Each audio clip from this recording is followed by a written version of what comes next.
Okay, good afternoon. Today we'll see one operating system topic, that is process state.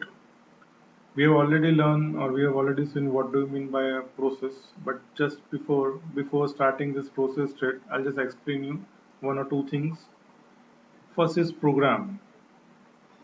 What do you mean by a program? Program is in execution and is process.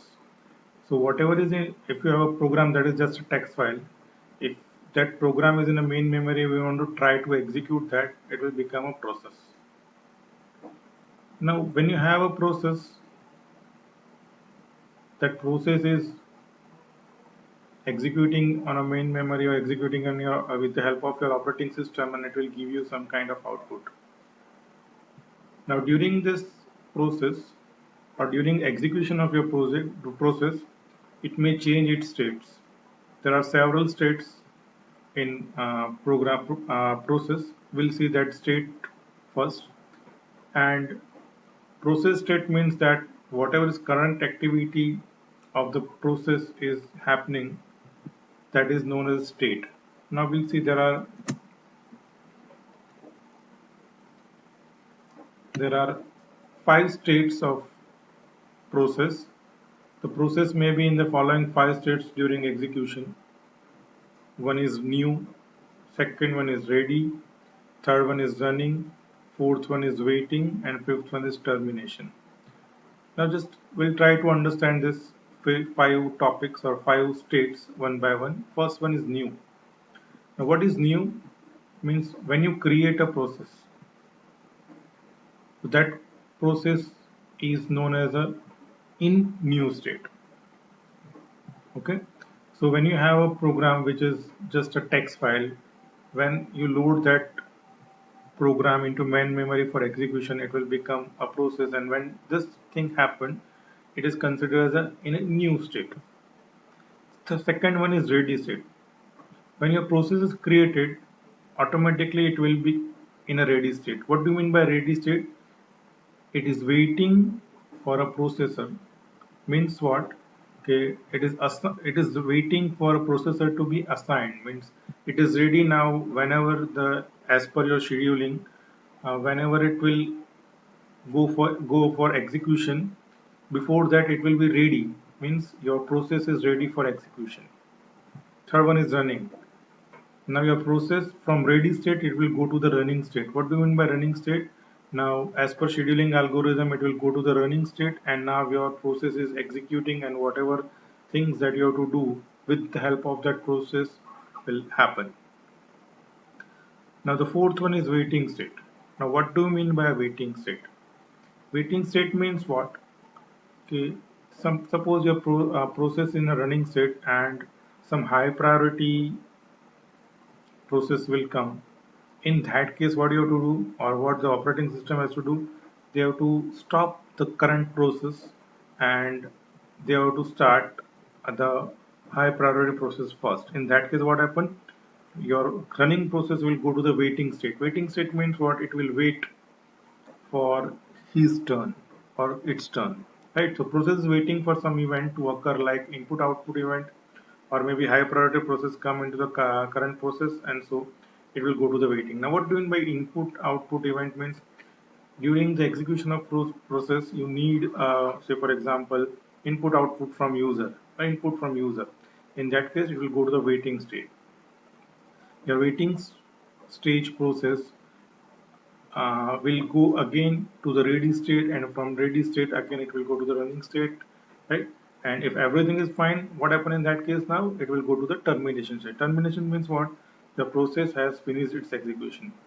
So first, these are the five stage of your process, right? One is new, one is ready, running, waiting, and termination. New means a new process, ready means it's ready for execution, running means your process is running and doing some work. Then waiting means what? If you have to do some kind of input output, and or some high priority process come during in between, in that case it has to go to the waiting. Now from waiting it will again go to the ready, and from ready it will go to the running state, and at the end it will go to the termination state. Now how this state we are using in process state management or process state, just we'll try to understand with the help of this image. Now, what do you mean by this? Just try to understand this image properly. So as I told you, there are 5 stages. One is new, then ready, running, waiting, and terminated. Now just try to understand from this new, first it will admit it to a ready state. Means when you have a program is when you put your program into main memory or during execution, it will become a process, and that process is first of all directly after execution, or when you want to do execution, it will go to the ready state. Now what do you mean by ready state? Now it is ready for running. Okay, so now as per your scheduling algorithm or as per your scheduler dispatcher, it will go to the first running state here. So now your program or your process is running in running state. Now in running state, it has a 3 option. One is what? Without doing any input output or some simple task is there, and if after running, if it is your task is over, in that case it will go to the first directly terminate, means it will exit and it will complete the process span or stage. First case. Another case is what? During the running, as I told you, maybe some high priority process will come in between. In that case, what happen? Your operating system will put this running state to the waiting state,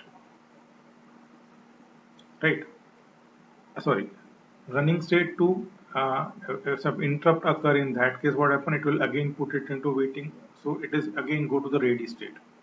And from ready state, if this high priority process gets over, means its work is over, then again from ready state it will go to the running state, and may possible from running state it will go to the exit state, or I mean terminated state, or if after that again you need input output kind of thing, something, in that case what happen? It will again go to the waiting state, it will wait for input output, right? After input output, again it will go to the ready state and it will wait for its turn. After that, again it will go to the after scheduler dispatch, or if after when it times again come, in that case it from ready state it will again go to the running state, and from the running state it may possible it again go to the input output in waiting state, again go to the ready state, and from ready state again it will go to the running state, and if everything is over, then again it will go to the terminated state.